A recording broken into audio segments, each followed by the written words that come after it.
Hi, I'm Dr. Ponnanna, consultant orthopedic surgeon practicing in SPARSH Hospital, Yeshwanthpur. I'm going to talk about AVN. As you all know, AVN is a very common condition affecting people of various age group. AVN, known as Avascular Necrosis, is a condition where the blood supply to the hip joint is stopped, due to which the ball of your hip joint undergoes degeneration and causes arthritis. What are the causes of AVN?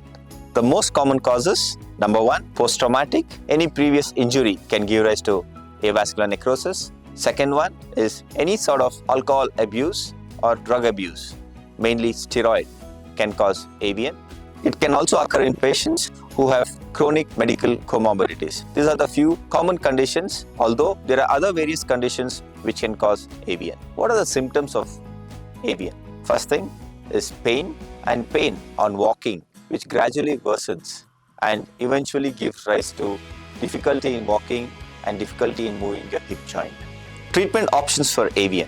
Early diagnosis is very crucial and plays a vital role in the treatment. Depending upon the MRI, the early stages, the treatment options could be a simple surgery where your hip joint can be preserved and you can have your natural hip joint, where the disease process can be stopped from progressing further. Whereas in the later stages, once the hip joint is completely damaged and is arthritic, the only option available is a total hip replacement. Thank you.